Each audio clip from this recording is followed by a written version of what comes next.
Hey guys, I'm Kevin. I'm Getty, and welcome to the second, though technically third, episode of Wrestling Breakdown, which is the official videocast of WrestlingRegime.com. As always, we will have a link to that fine website in the description, as well as display, I don't know why I said display like that, display the site's name in the video. So, Kevin, take it away. Today's episode, we're going to talk about the best and worst prospective stars. Yeah, just guys that we think are really going to take off in the coming months, 2012, like latter half of 2012. Whether we think they should or not. Yeah, like guys that we've been impressed with, guys that we haven't been impressed with so much. We could have done like a lot of things. We could have done a Raw review or like a Money in the Bank review. But we figured this would probably go ahead. Really speak for themselves. I think. There's already like how many reviews out there, like ours is like. Oh, I did one actually. Yeah, so check that out. WrestlingRegime.com. But I think best and worst is definitely a good thing to do today because I definitely think it's going to be a mainstay on the show. Yeah, it's a good way to introduce it, I guess. Yeah, because with wrestling, it's so black and white. Like you either like a guy or you don't like a guy. And I know like there are like degrees in there where like I'm starting to warm up to him, but overall I think it's very cut and dry, which kind of lends itself to this type of thing. So I guess we'll do worst first. Yeah, I guess so. Worst first, it rhymes. Ha ha ha ha ha.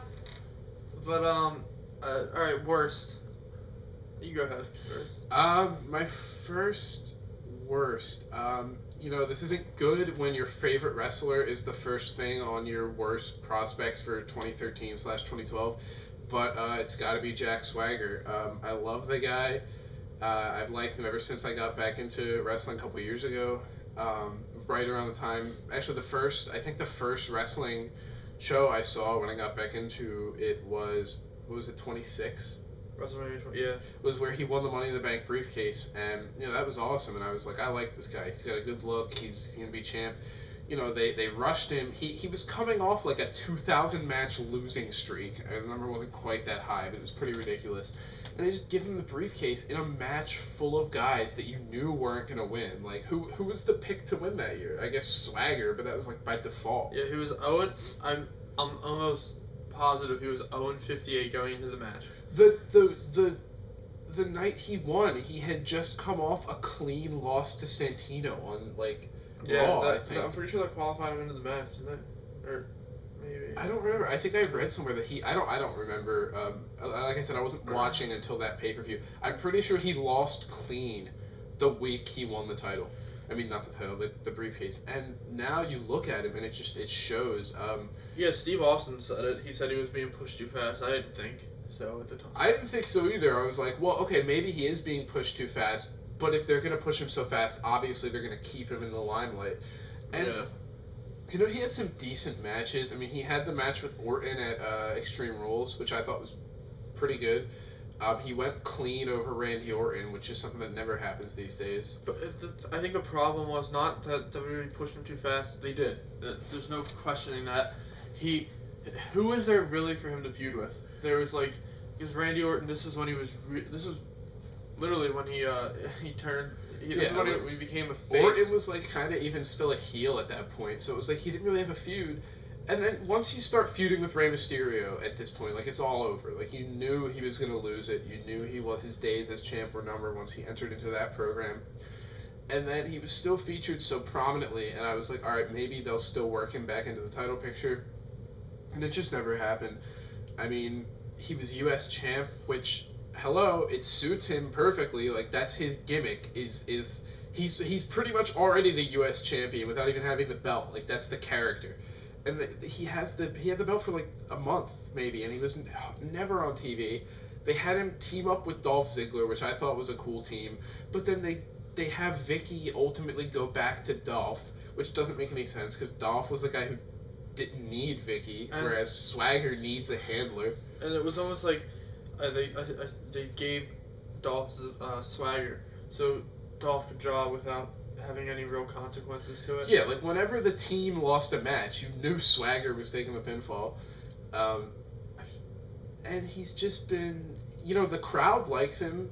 When he was champ, you would always hear at like pay-per-views and stuff, everybody would start chanting for him, like all the smarks or whatever you want to call him in the audience. Everybody liked him. The crowd really hates him at the right times. Like when he starts doing like his bit where he's running around the ring or doing the push-ups or whatever, everybody boos him and everybody hates him, and that's good. He gets a lot of heat. It's not so much anymore because of the way he's been handled, but it's not phoned in. It's not like the piped in boos that you were complaining about in the last video.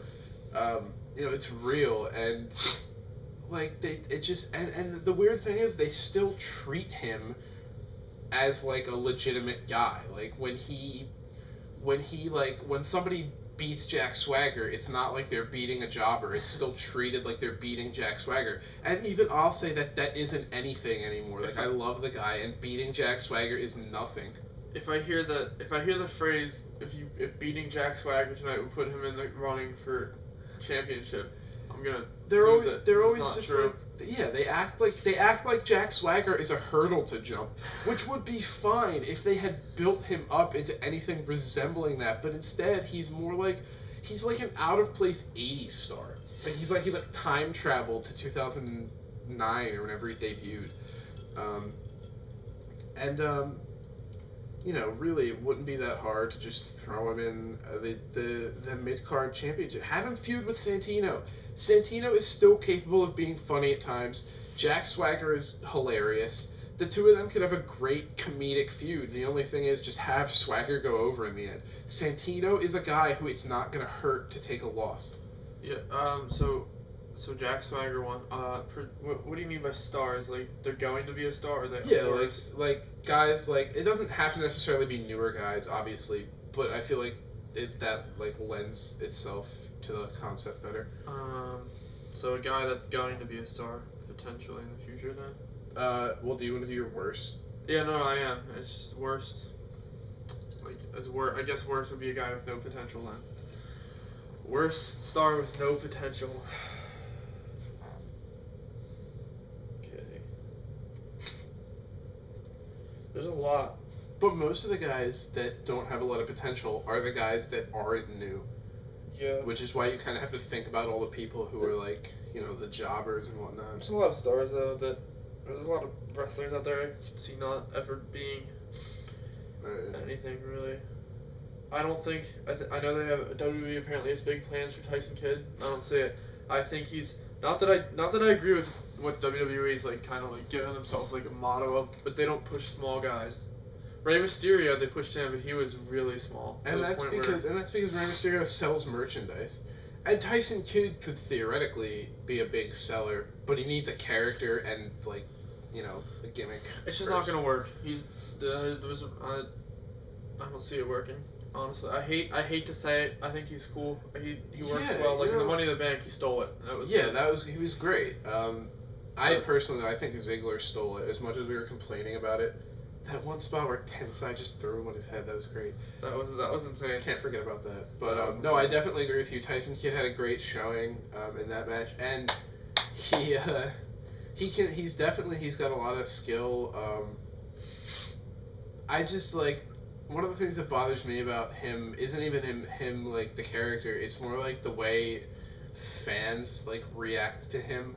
They're like, and it's like kind of representative of the problem with the mentality of like the IWC as a whole. Like they want WWE to just immediately push these guys who have like no charisma and no character, and it's not Tyson Kidd's fault that he doesn't have either of those things. They were great in the tag team. Yeah, I think he's a natural tag team wrestler because he's not big. He doesn't have. He was with David Hart Smith, who was huge. And huge. Like, it was a good big. Yeah, they did a lot of cool stuff and like. And I thought them as faces was honestly really cool. I liked their face turn. They were super over. At WrestleMania 26, one of the most forgettable pay-per-views of all time, except for Shawn versus Taker. But I for some reason, other than how horrible that match was, which I want to put this out there now, I've seen a lot of this. What was the worst WrestleMania match of all time? Brock Lesnar versus Goldberg, or Bret Hart versus Mr. McMahon. I just want to put it out there now. Brock Lesnar versus Goldberg was worse. because you know for a fact you were expecting one of the greatest matches ever, and it didn't happen. It was just 9 minutes of stalling. But regardless, back on topic. What about Sin Cara? That's another one. He is not going anywhere, I promise, because he can't speak English, and he he dropped Dolph Ziggler on his head. The only reason he's still around is because Triple H doesn't want to admit that he fucked up by hiring the guy. He's not gonna. That's all it is. That's the only reason he didn't get released, last year. And like he's the same as Rey Mysterio. Rey Mysterio would not have made it anywhere. I hate to say it, if it wasn't for Eddie Guerrero's death. It was a horrible thing to happen, but it wouldn't. That he should be thanking Eddie Guerrero for that. Yeah. Sin Cara is just like, he's fun to watch at times, but he so often just screws things up, and it's dangerous. Like, we're watching Money in the Bank, and Kevin goes, he's actually really improved. And 10 seconds later, they do that spot where he tries to superplex Ziggler, and they both just almost died. And it was just that was so scary. Like, it was memorable, but it was terrifying. And I know for a fact that was not Ziggler's fault. Because as much as I don't like Ziggler, he's a good worker. Yeah, he is. I feel like he is one of the things about Ziggler, to get off track for a second, that I dislike, is that let's put all the cards on the table. He oversells the shit out of moves. He gets hit and he just flails around like a fish out of water. But everybody on the internet is like, hey, he's like the best seller in the company. Not really, okay? You don't sell a punch by like jumping backwards and like flipping over a bunch of times. Like, I get that it's nice to see a guy who actually puts some like color into it, but let's not. I guess like fans can't decide whether they want a guy who sells moves realistically or sells moves like, okay, this is a show. I think that it works well in the big matches, because because like it has that, it adds like a love of emotion to it. Yeah. And don't get me wrong, sometimes I love the way he sells moves. Like when he was feuding with Edge last year, and he speared him on the outside, and he just like went completely back and just fell. That was great. And his match with Edge at Royal Rumble 2011 is one of my favorites. That match was awesome. I liked when he had Dolph Ziggler had him rolled up and he thought he was gonna win, and Edge kicked out and Dolph just flew in the air. As ridiculous as it looked, it was. Yeah, like sometimes there's a place for it, but a lot of the time I feel like he just flails around, and it's not always. He's a bit overrated, but I can definitely see where it's coming from. But speaking on Dolph Ziggler, I guess that brings us to our best. I don't want to. I'm not gonna consider him because he's already at the top. Like everybody's like, this is his chance to main event. He's main evented so many things. He is a main eventer. I feel like everything that's happened is just to keep him there, because I don't think he's ready. But I don't think they want to. I don't think they want to regress him at all. Yeah, because he got pushed so far on SmackDown because of the lack of depth. They can't just let him fall, because that's going to be like a swagger effect. It's just going to keep going and going. He's not quite at the level of like Cena, where he's always going to be main eventing. No one's ever going to be at that level ever. But Dolph Ziggler has main evented enough times that when it comes time for him to do another main event, it's not exactly a reach. Like, the fans aren't like, who's this guy? The fans are like, oh, okay, I've seen him before. I know what he does. Like, I just feel like he really didn't need the briefcase, which is a whole other thing. I think who needed it was Cody Rhodes. And definitely. He's definitely, if he isn't going to be one of the big stars of the company, then I think WWE... He's on Superstars this week. So I can't even consider him on my perspective like best list. I think it sucks, and it's hard. It's a stretch, because he's been sitting in the same spot since about 2009 or since.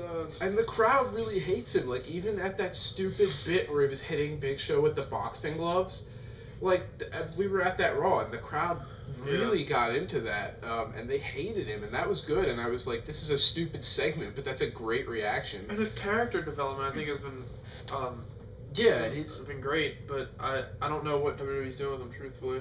They're not doing any, like, that's the problem. Like, I keep saying, I thought 2012 was going to be like the year of Ziggler, and at every opportunity they're just not like, don't get me wrong, I like the fact that Dolph Ziggler is a young guy getting pushed, sort of, kind of, but, you know, he didn't need the briefcase. Like, he's fought for the title. He was already feuding with Sheamus, like, prior to Money in the Bank. They had, like, a mini feud, because Del Rio was out.